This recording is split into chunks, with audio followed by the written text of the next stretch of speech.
¿Qué tal? Buenas tardes. Muchas gracias por asistir a este webinar. Me toca agradecerles su asistencia y me toca también agradecer la colaboración de Miller y Chevalier y en particular de Alejandra del Monte, socia de Miller y Chevalier en la ciudad de Washington, la colaboración y toda la organización que nos han ayudado para desarrollar este webinar. No me queda más que agradecerles nuevamente que nos estén acompañando. Creo que este va a ser un tema sumamente interesante para todos ustedes. Seguramente muchos de ustedes ya lo conocen, ya lo han desarrollado, ya lo implementan y ya lo trabajan en sus empresas.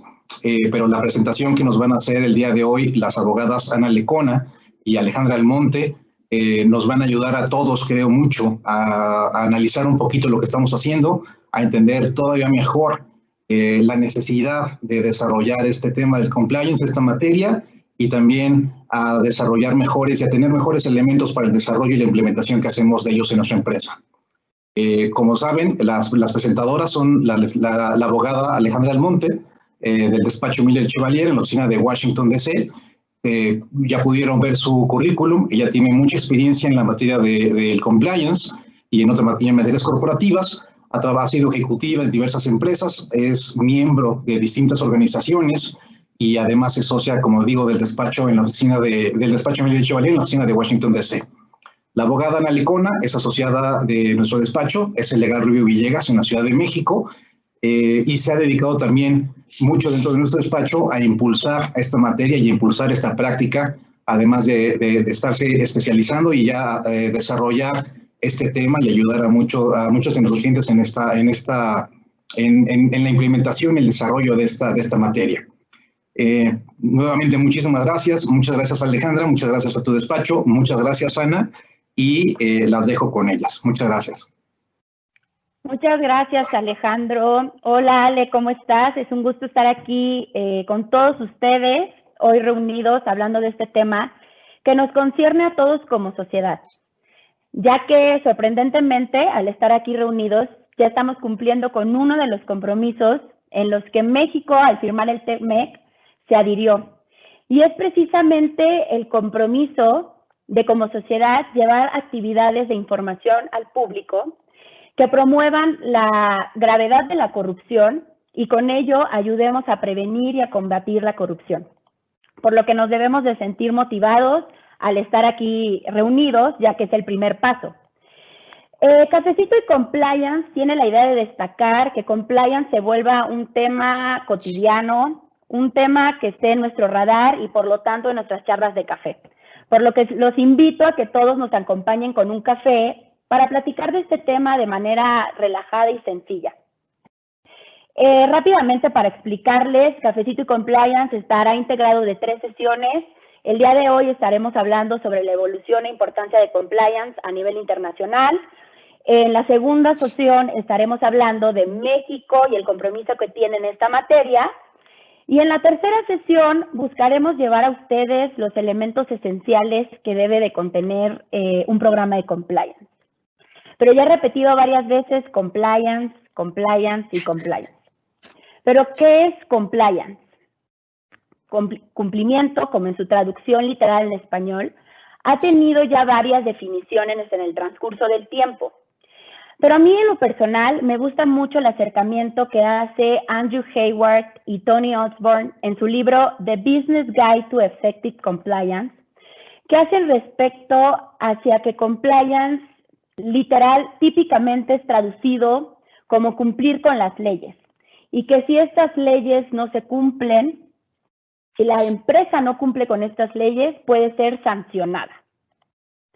Pero a mí me gusta mucho lo que dicen también en este libro, donde definen que compliance va más allá del cumplimiento de una ley de un país. Y lo voy a decir tal cual lo dice en el libro. Compliance es la forma a través de la cual las empresas buscan asegurarse de que ellas y sus empleados hagan lo que deben de hacer y no lo que no deben de hacer. Esto quiere decir que la mayoría de estos comportamientos, si bien están definidos por la ley, pero pueden surgir como resultados de compromisos asumidos por la empresa y o sus empleados. Y esta es la parte interesante de compliance. Los compromisos asumidos de la empresa.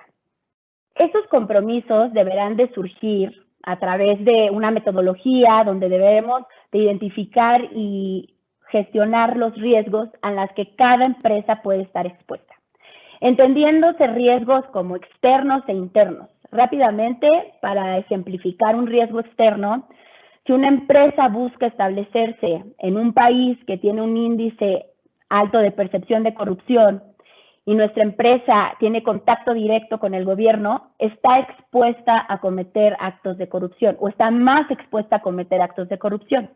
En el mismo ejemplo, un riesgo interno sería identificar qué área de la empresa está en contacto directo con ese gobierno y deberíamos de mitigar ese riesgo a través de políticas y procedimientos.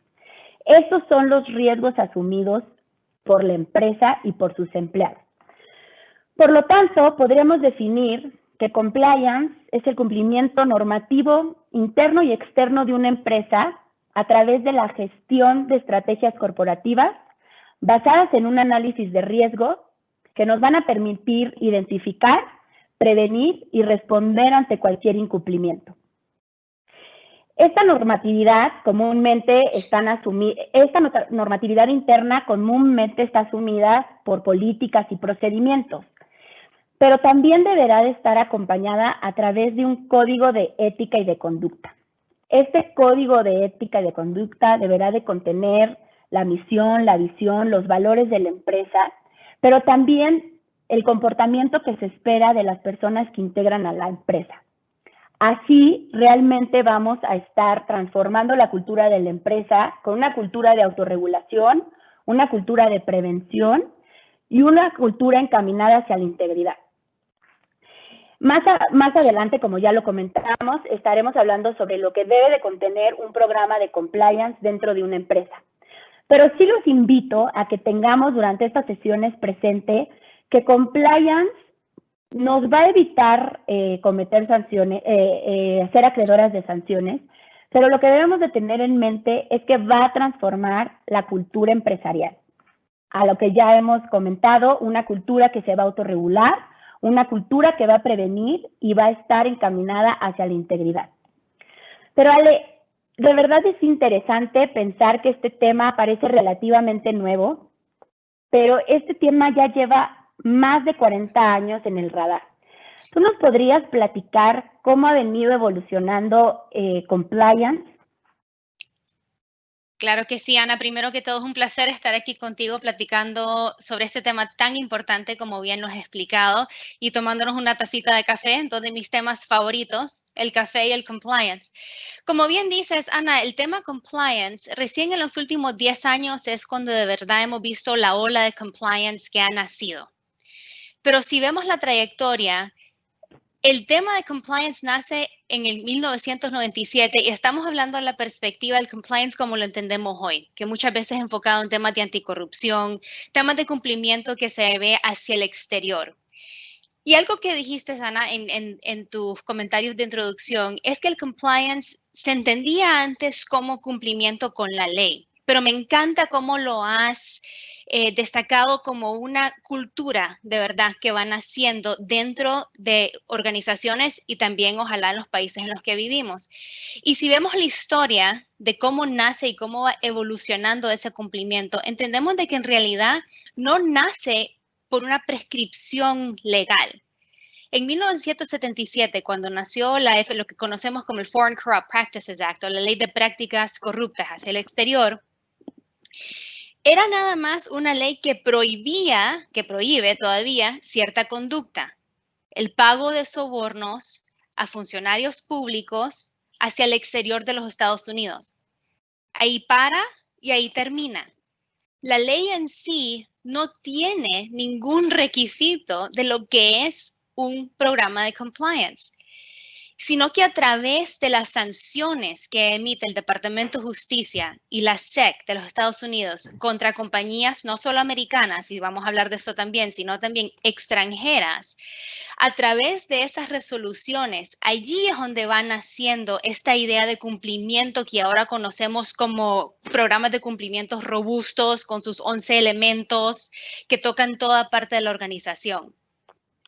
Lo que vemos en esta línea de tiempo que hemos creado aquí, y no vamos a pasar por todo punto porque pasamos aquí 3 horas si lo hacemos, es cómo se va expandiendo ese concepto de primero prohibir cierta conducta y después, no voy a usar la palabra obligar, sino incentivizar, impulsar esa autocumplimiento, como dijiste, con obligaciones ya más afirmativas de cumplimiento.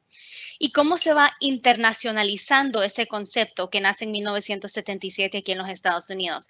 Para mí, la Convención de Anticorrupción de la OCDE es uno de los momentos y aquí vemos que pasa del 1977 hasta el 1999, a donde vemos una organización de países latinoamericanos que se unen para hablar de una convención de anticorrupción que va enfocada no solo en las empresas, sino también en los funcionarios públicos que son los que piden los sobornos.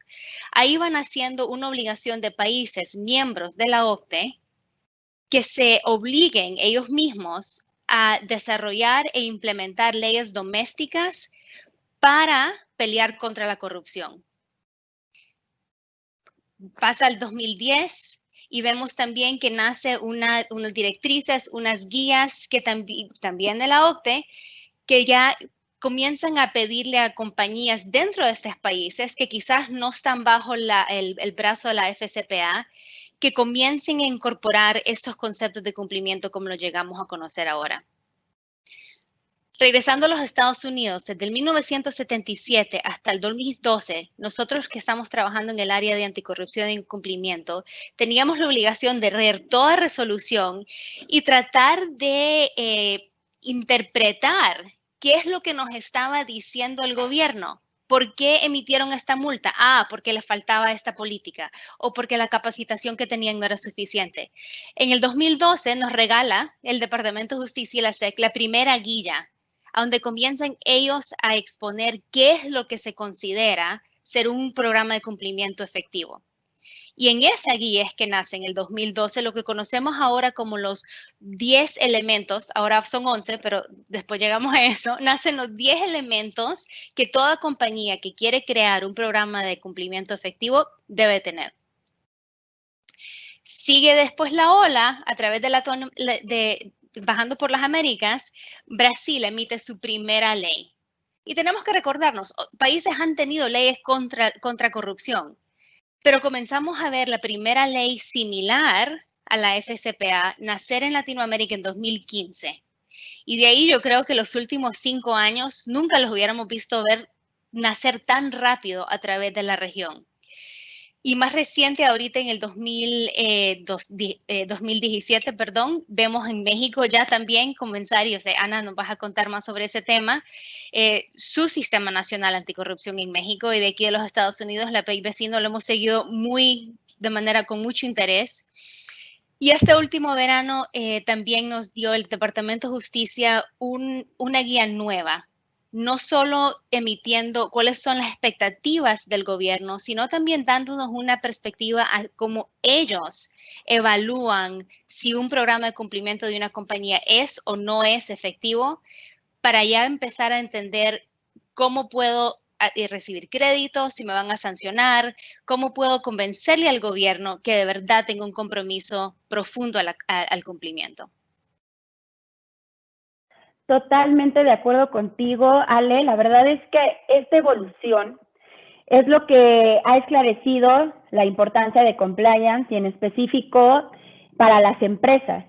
Por eso rápidamente en estos 5 puntos, para poder pasar a los siguientes temas, quisiéramos decir por qué compliance es importante, de acuerdo a cómo ha venido evolucionando tan rápido, pero un buen compliance nos va a ayudar a identificar, a prevenir y a responder ante cualquier incumplimiento que pueda tener una empresa.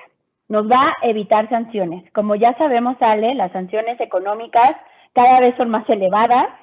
Tú ya nos podrás platicar ahorita de las sanciones que ha hecho la FCPA, pero son sanciones cada vez más elevadas. Pero como lo comentaste, esta parte de que ha ido evolucionando En México, las empresas ya pueden ser responsables por cometer actos de corrupción y estos pueden llegar a sanciones como la disolución de la empresa. Entonces, existen las sanciones económicas, pero existen estas llevar hasta la muerte de la empresa. Y, pues, como ya sabemos, también existen escándalos por actos de corrupción que las empresas no se pueden recuperar de esos daños que hicieron en su reputación. Entonces, es tener en cuenta que podemos con un buen compliance evitar todo tipo de daños y de multas. Va a proteger a la empresa y a sus empleados. Debemos de recordar que las empresas están integradas por personas. Debemos enfocarnos, elevar las autoestimas de estas personas y debemos fortalecer esos valores para que a su vez empaten con los de la empresa y así ambas partes se estarán protegiendo de cualquier sanción o cualquier daño que pudiera pasar en la empresa. Un buen compliance crea la confianza y agrega valor a la empresa.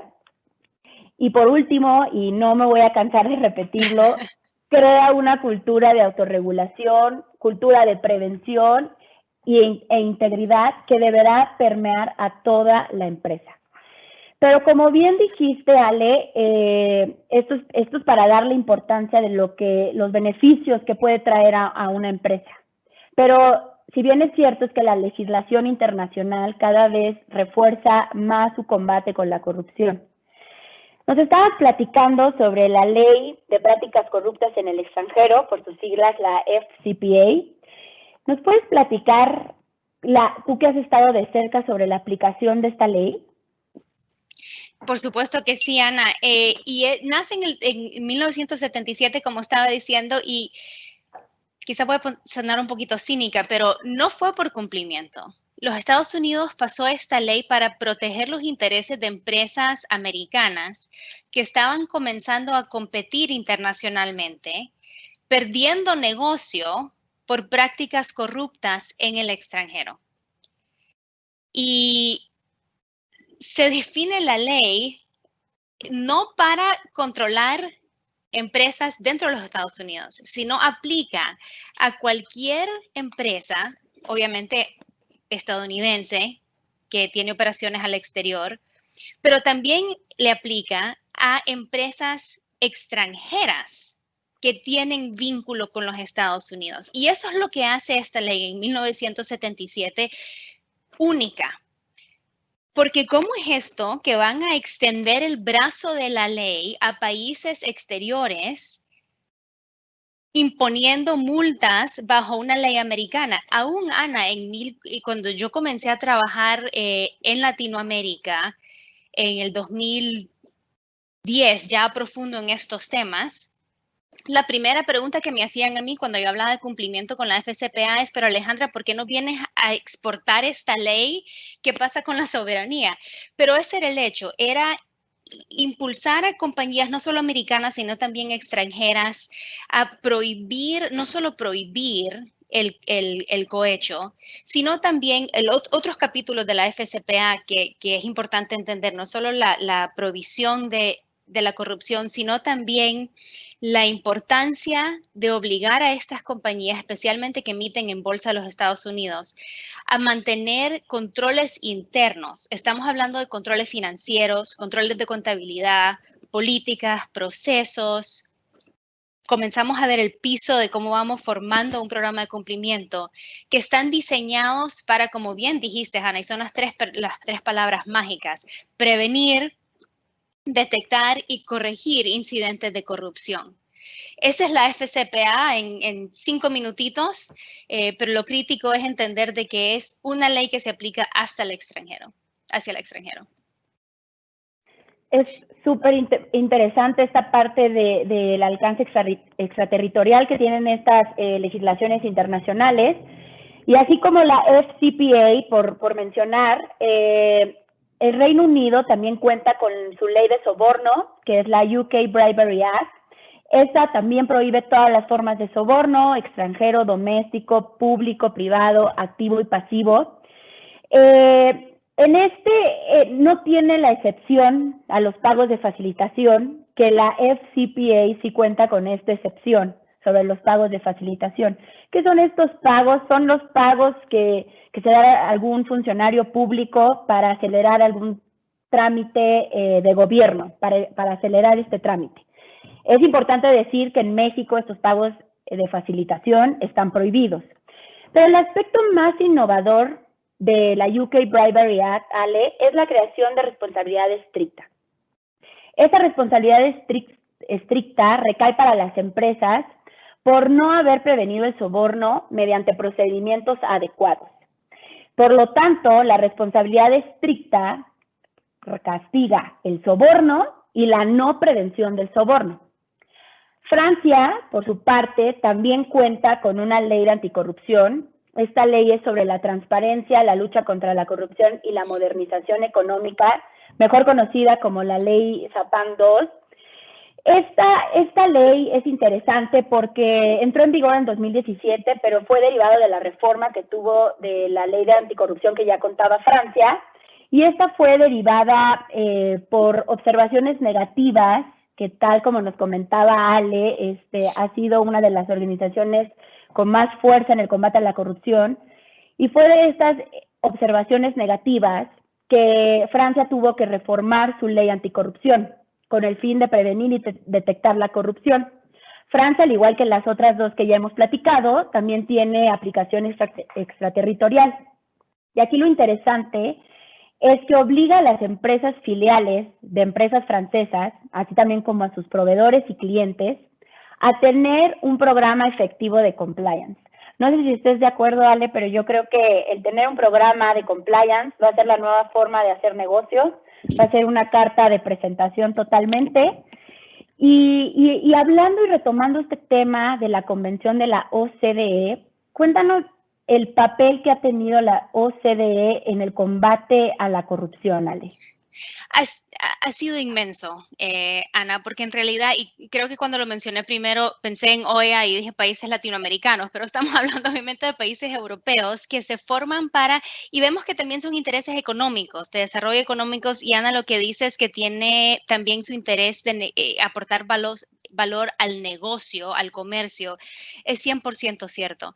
Lo que hace la OCDE, que ha sido una de las normativas más importante, es primero establece un uniforme, o sea, lo que trata de hacer es una aplicación de penas que sean proporcionales para darle a las empresas, yo creo, un poquito más de saber qué es lo que se espera si se incumple con expectativas de los países que están obligados a imponer, a crear leyes de anticorrupción, para crear una plataforma uniforme de qué es lo similar a la TECMEC, ¿verdad? ¿Qué es lo que se le pide a los países que tengan dentro de su legislación doméstica? Establece un grupo de trabajo que también es como, pusimos la palabra aquí avergonzar, pero en realidad es como para que entre ellos se evalúen y se mantengan mutuamente responsables uno a otro a ese compromiso ante la corrupción. Y dentro de eso también nace el segundo movimiento, que no solo enfocado en las normativas que se le requiere a los países miembros implementar, sino también a las compañías que trabajan dentro de esos países, comenzar a ellos también desarrollar programas de cumplimiento que son muy similares a lo que vimos nacer dentro de la FCPA. Si se comparan los 10 pilares que consideramos necesita tener un programa efectivo bajo la FCPA y también bajo la ley de la OCDE, son muy similares. Entonces aquí lo que comenzamos a ver es una globalización del concepto de cumplimiento, tanto en el área de sanciones como también en el área ya proactiva de requisitos de cumplimiento.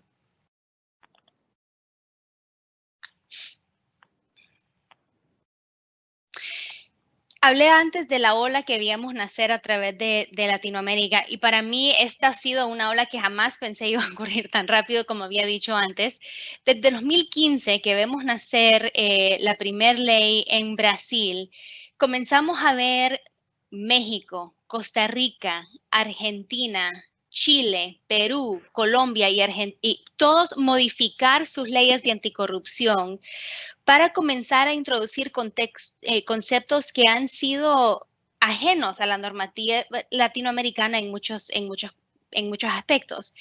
Primero, esta, como digo, no obligación, sino expectativa que empresas dentro de estos países crean sus programas de cumplimiento, ya no solo por el tema de que la ley de los Estados Unidos le va a aplicar, sino también porque ahora mi propia ley me lo pide. Un crecimiento orgánico. Antes se hablaba de tropicalizar programas de cumplimiento, que era compañías que trabajaban con los Estados Unidos, cómo tropicalizamos para hacerlos un poquito más latinoamericanos. Ahora ya ya estamos hablando de eso. Estamos hablando cómo reconciliar mis obligaciones bajo la ley brasileña, bajo la ley mexicana, con lo que tengo también que cumplir bajo la ley americana.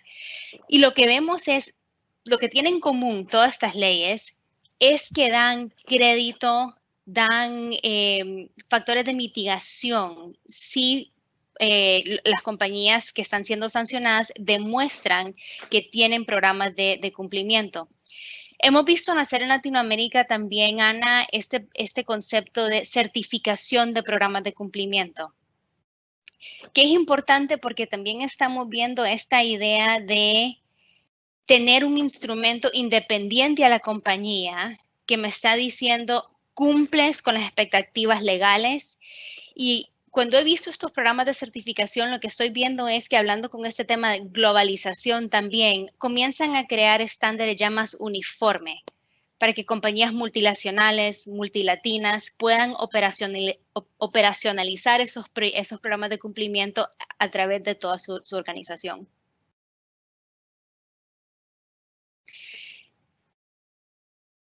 Empezaste, Hannah, cuando empezamos la presentación hablando de riesgo. Y algo que es críticamente importante, y esto lo vamos a profundizar en la segunda y en la tercera sesión de Cafecito y Compliance, es que todo programa de cumplimiento tiene que nacer con la idea de cuál es el riesgo que mi empresa enfrenta y cómo lo tengo que mitigar. No hay mejores prácticas, no hay prácticas uniformes. La única mejor práctica es asegurar que el programa que estoy diseñando está diseñado para mitigar los riesgos particulares de mi empresa. El índice de percepción de corrupción es el primer paso, pero no puede ser el último.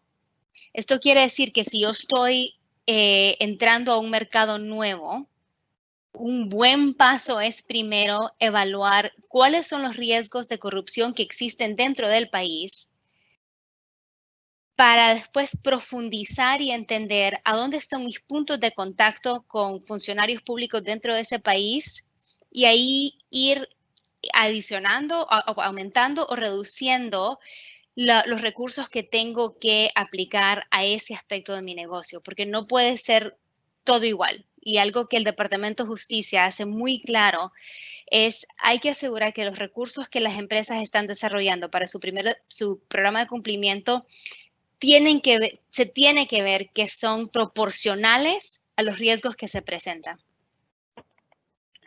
Totalmente de acuerdo, Ale. Tenemos que estar muy al pendiente de estos índices al momento de que nosotros queramos establecer una empresa en algún país. Pero además de lo que Ale nos acaba de platicar respecto a este índice, quisimos mostrar en específico y adrede la puntuación de México, de Estados Unidos y de Canadá. Como recordaremos, estos tres países forman el nuevo tratado, el TEMEC, el cual entró en vigor el 1 de julio de este año. Este tratado sustituye el Tratado de Libre Comercio de América del Norte, el TLCAN, y entre sus objetivos principales de este tratado se encuentra facilitar a las partes el comercio internacional y la inversión.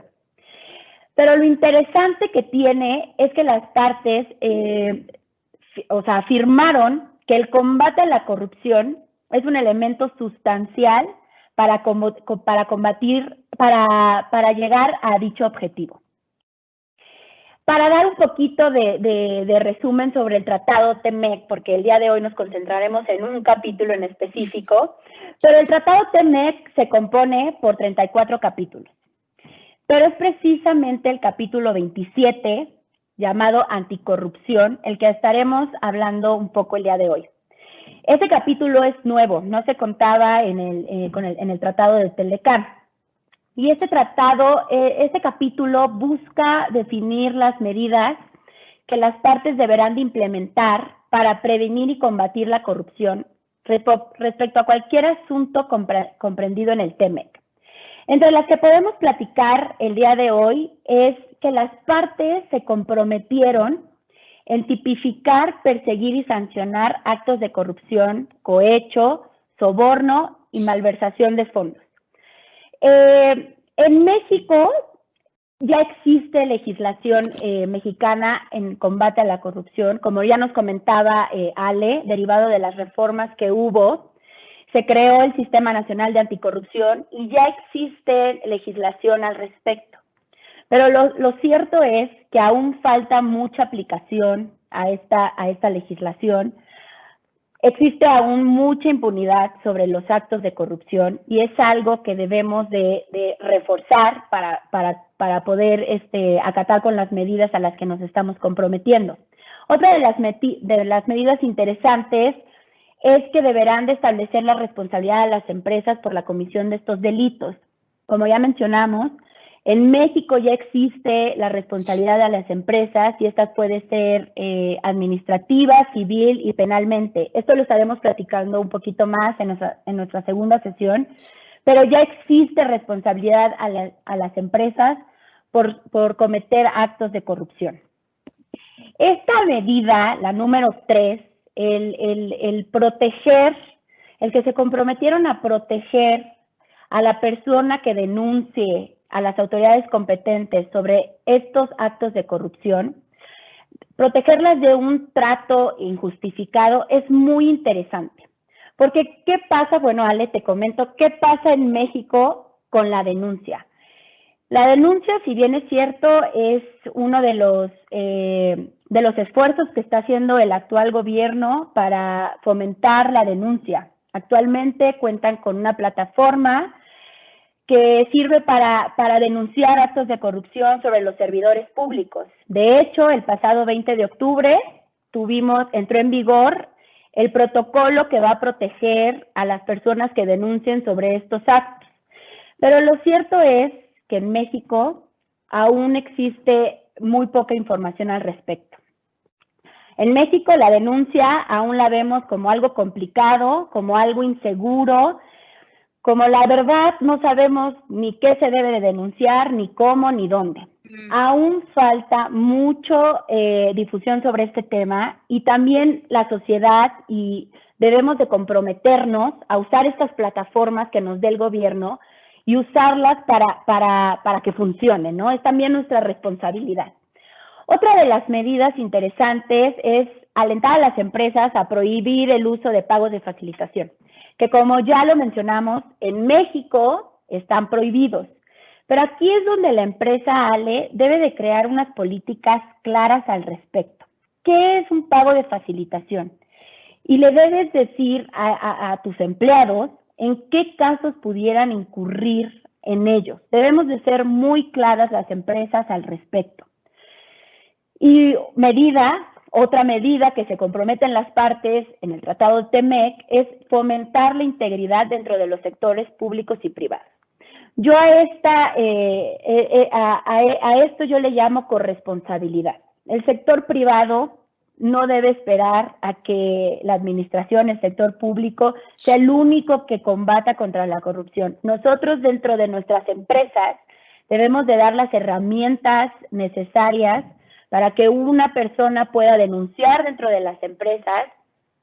Y yo me quedé con algo que escuché en una presentación, que no importan los niveles de la empresa, el mismo CEO, el mismo gerente general, debe de dar este ejemplo, debe de decir, Si yo cometo alguna irregularidad que va en contra del código de conducta, en contra de nuestras políticas, denúncienme. Este debe de ser el ejemplo que se debe de dar de parte de las empresas. Amén, Ana.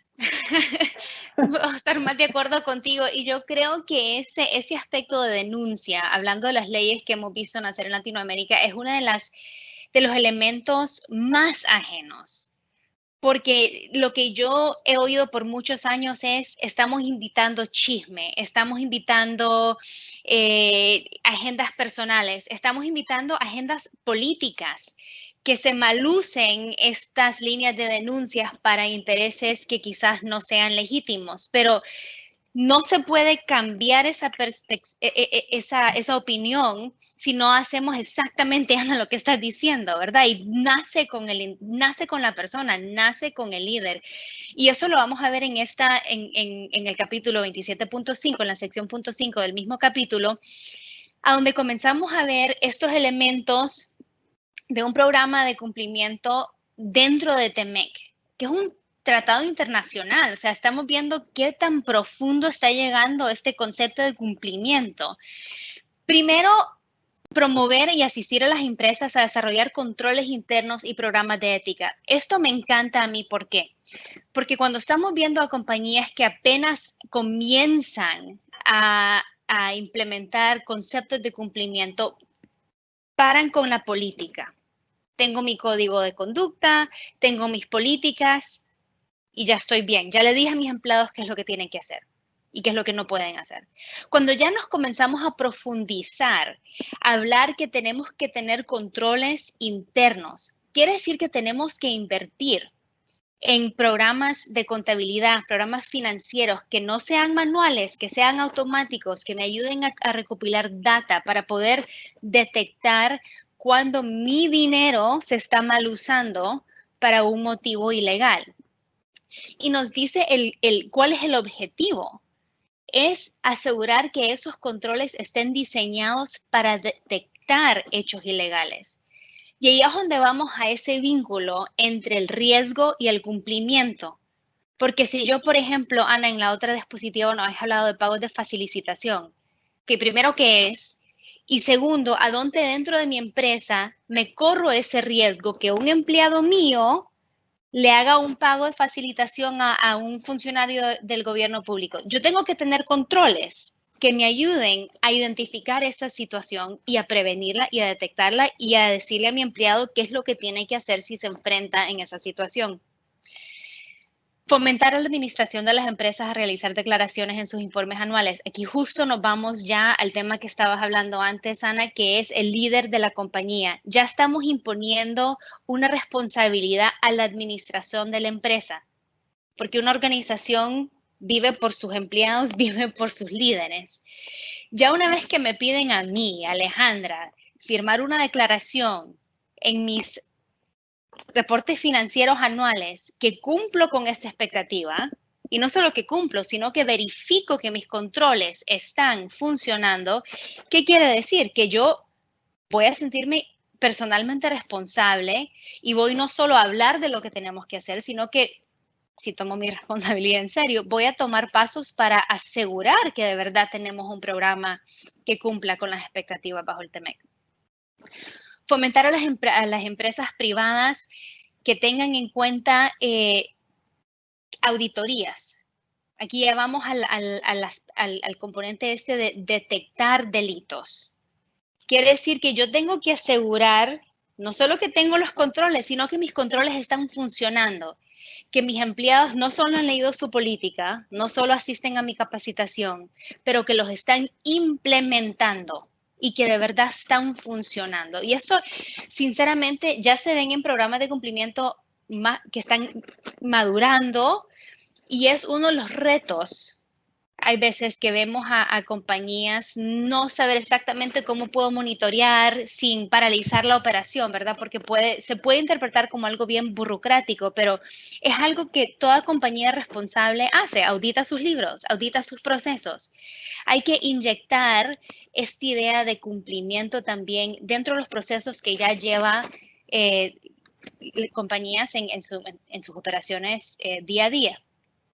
Y finalmente, obviamente, si yo temo que la ley me aplica y que puedo ser sancionada, quizás voy a tener un poquito más de motivación de desarrollar un programa y cumplir con mis obligaciones. Lastimosamente, lo que hemos visto, yo creo, por décadas a través del mundo, es que los ciudadanos hay veces no creemos que el gobierno va a imponer la ley o que la va a imponer de manera objetiva y justa y sin agenda. Este yo creo que es uno de los cambios que tenemos que enfrentar con más urgencia, es esa idea de que las leyes no pueden mantenerse nada más en los libros, sino tenemos que ver que el gobierno está imponiendo la ley, está sancionando por incumplimiento. Totalmente, Ale, la verdad es que este tema pues está en nuestro radar, ya es un compromiso internacional y tanto el gobierno como las empresas mexicanas están dentro de estos compromisos que debemos de cumplir. Entonces, para concluir un poco en cómo está México frente al TEMEC, igual y tú a lo mejor nos pudieras compartir cómo ves Estados Unidos frente al TEMEC, pero ¿cómo está México frente al TEMEC? ¿Qué necesita en 5 puntos? ¿Qué necesitaríamos? Reforzar la legislación mexicana en materia de anticorrupción.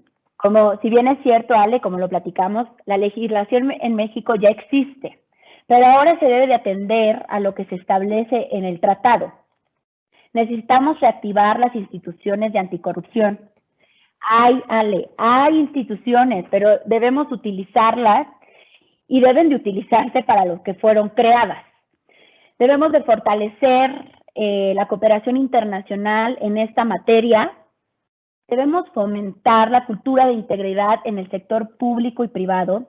La corresponsabilidad no solo es tarea del gobierno. La empresa debemos de cambiar el chip y generar esta nueva cultura hacia la integridad. Y por último, México necesitaría implementar más políticas públicas que contribuyan a la no tolerancia de la corrupción. Es importantísimo que ambos sectores concienticemos sobre la gravedad de la corrupción. No, México no es corrupción, debemos dejarnos ya de decir que somos un país corrupto y definitivamente tenemos que tener en mente como empresas que lo que no haga el gobierno mexicano, el futuro, el que venga, al final lo vamos a tener que hacer las empresas, porque debemos de cumplir con nuestros compromisos internacionales en esta materia. Y quisimos poner este porcentaje también de la Organización de Transparencia Internacional, donde dice que el 77% de los ciudadanos piensa que pueden marcar la diferencia en la lucha contra la corrupción. No sé si estés de acuerdo, Ale, pero creo que este porcentaje lo podemos incrementar. Tengo toda la fe que se puede, Ana. Pues este ha sido el primer Cafecito y Compliance. Vamos a pasar ahora a las preguntas y respuestas. No sé si has visto alguna, Ale. No he visto ninguna pregunta, Ana, pero nos faltó, creo, decir al principio que queríamos invitar, de verdad, preguntas, por favor, tienen esta oportunidad de hacernos cualquier pregunta, cualquier duda sobre lo que hemos cubierto en esta sesión, pero si no, quizás, Ana, lo que esperamos que se inspiren las preguntas, quizás nos puedes contar un poco de lo que viene en las próximas 2 sesiones de Cafecito y Compliance. Claro que sí, Ale. En la segunda sesión, ya nos enfocaremos más en la parte del compromiso de México que tiene en materia de compliance, donde va a estar muy interesante porque vamos a platicar sobre la Ley General de Responsabilidades Administrativas en particular, donde ya define las faltas graves que puede estar incurriendo una empresa, y vamos a platicar sobre las sanciones que una empresa puede incurrir, tanto administrativa como penalmente, porque también estas faltas administrativas están algunas ya consideradas como delito. También podemos como empresas ser responsables penalmente Y pues va a ser un tema muy interesante porque pues ya estaremos hablando ahora sí de cosas más, pues, más serias, ¿no? En el tema de que qué falta voy a incurrir y qué sanción me voy a hacer acreedora, ¿no? Por como empresa no haber prevenido que se cometieran estas faltas. Exactamente. Entonces, pues nosotros les agradecemos muchísimo que nos estén acompañando el día de hoy en Cafecito y Compliance. Esperemos que si tienen alguna pregunta, algún comentario, nos dejamos nuestros contactos de Alejandra Montenegro y de una servidora, Ana Beatriz Lecona Murillo. Entonces esperamos que nos acompañen en nuestra próxima sesión de Cafecito y Compliance. Muchas gracias, Ale. Ana, tenemos una pregunta justo al minuto. Y la pregunta viene de Fernando. Hola, Fernando, y nos pregunta, ¿cuál es la relación y, en su caso, importancia de la auditoría legal en el compliance? ¿Tú la quieres responder, Ale? Sí, claro que sí.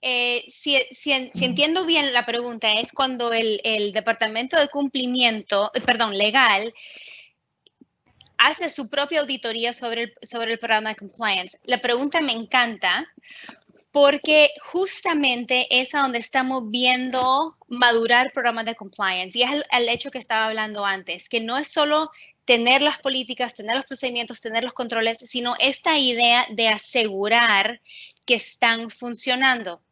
Lo que siempre le decimos a empresas es que tiene que haber un vínculo entre auditoría interna y el departamento legal, para que cuando haya una auditoría interna, cuando se empiece una auditoría interna anualmente o trimestralmente, se asegure el departamento de auditoría interna que hable con el departamento de cumplimiento y legal para usar ese momento, ese proceso, no solo para auditar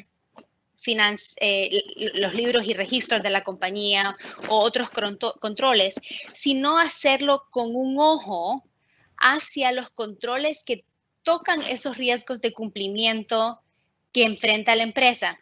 Por ejemplo, se auditan pagos a terceros, siempre. Hablar con legal y asegurar que esa auditoría de esos pagos a terceros se haga con el lente de que si los controles están funcionando, a mitigar que pagos a terceros se hagan en incumplimiento con las expectativas del programa de anticorrupción de la empresa, es crítico.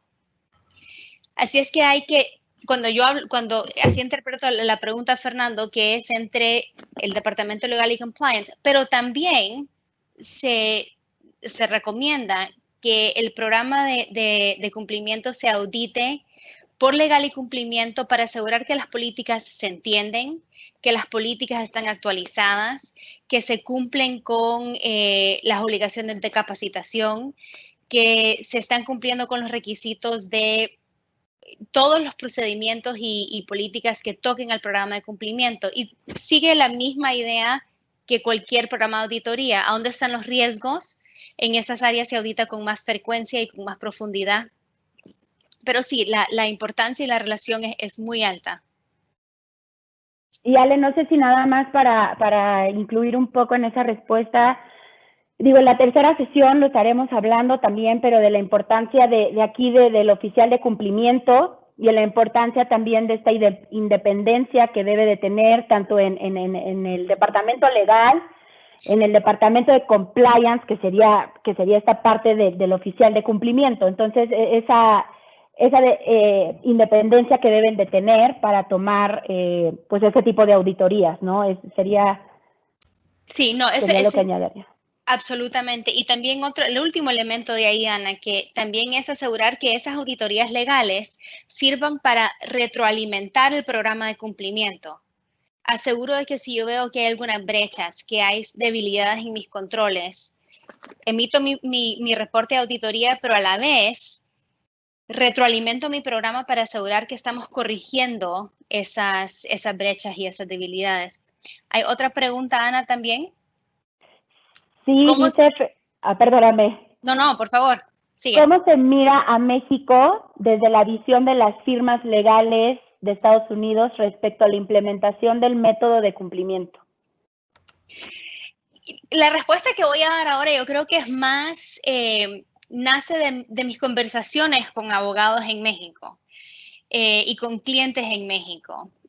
La están tomando en serio. O sea, estamos viendo un compromiso genuino en empresas, no solo empresas americanas que tienen operaciones en México, o sea, también con empresas en México que quieren aumentar su programa de cumplimiento porque entienden de que tiene aún un valor comercial, que cuando están compitiendo con compañías que tienen programas de cumplimiento es un valor agregado poder decir yo también.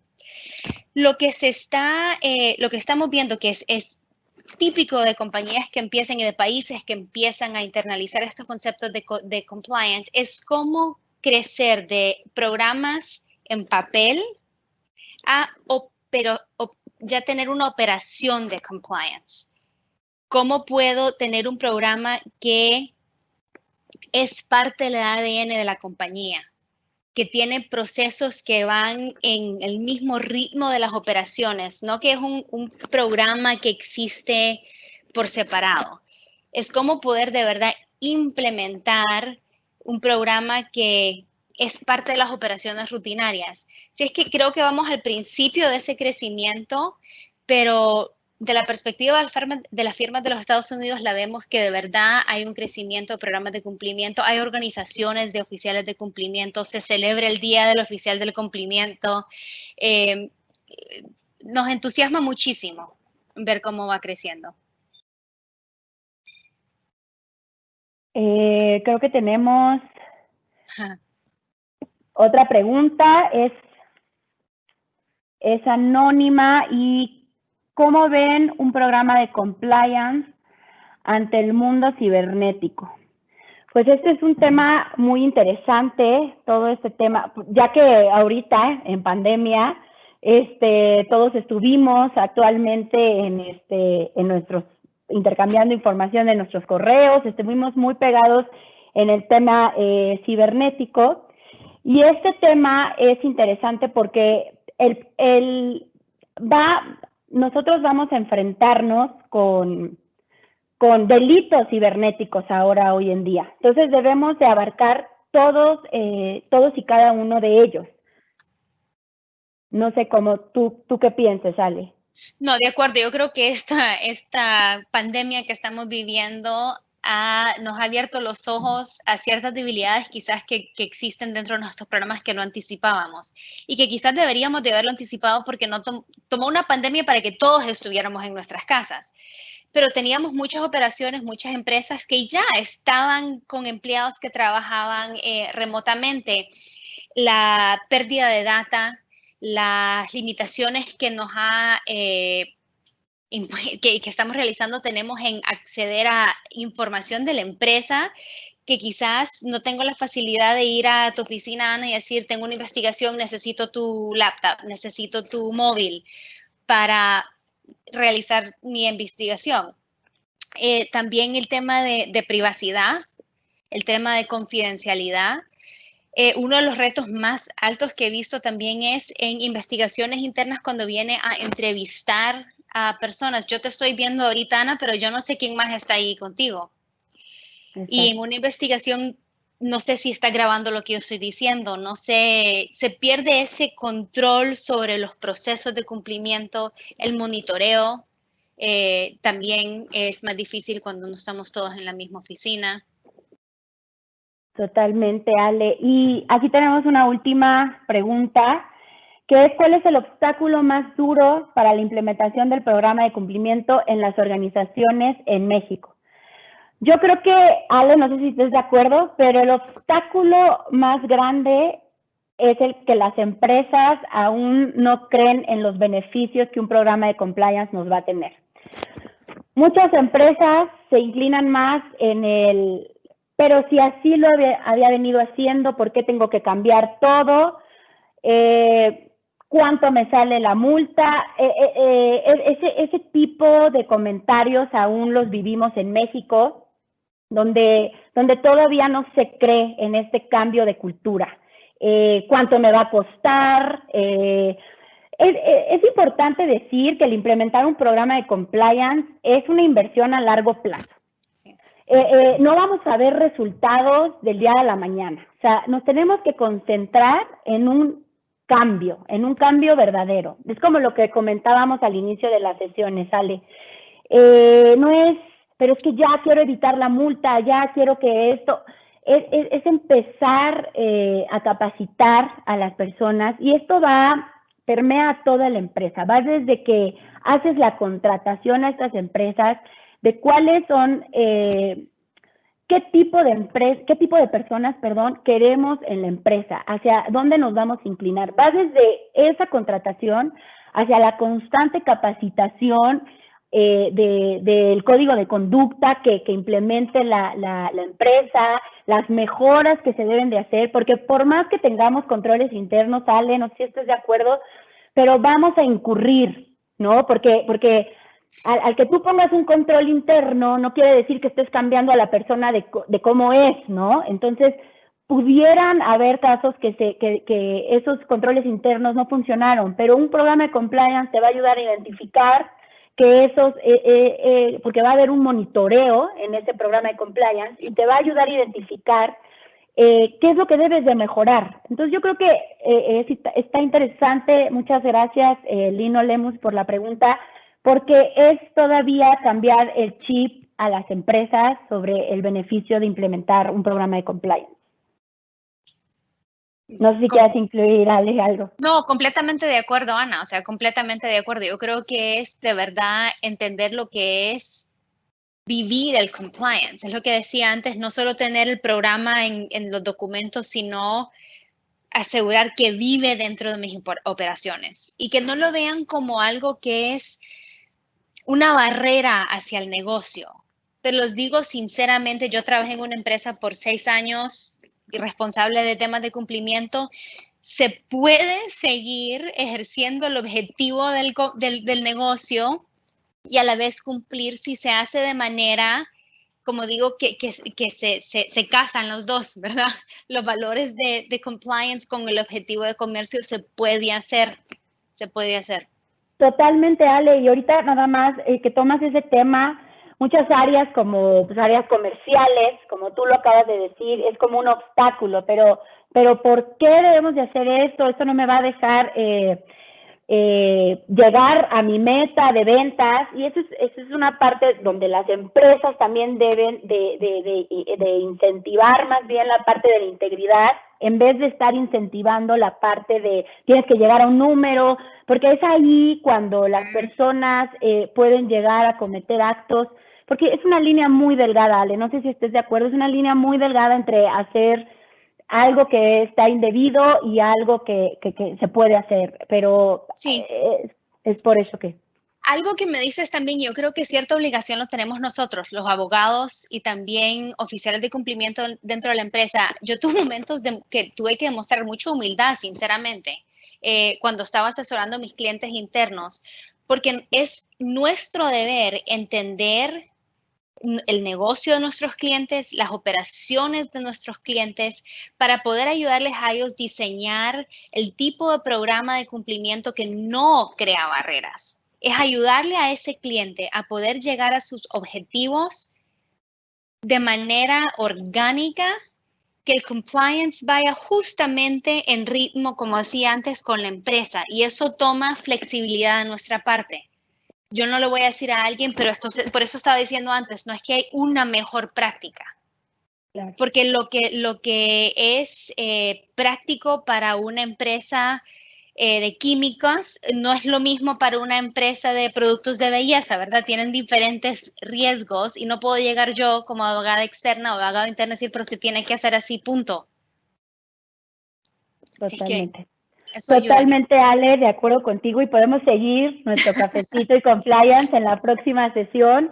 Les agradecemos nuevamente que nos hayan acompañado en este cafecito y compliance. Todas las preguntas y comentarios que tengan, por favor, a nuestros contactos les responderemos de forma de forma privada o la podríamos comentar en la siguiente sesión. Muchísimas gracias a todos. Muchas gracias, Ale. Gracias, Ana. Un placer platicar contigo siempre. Que estén muy bien. Igual.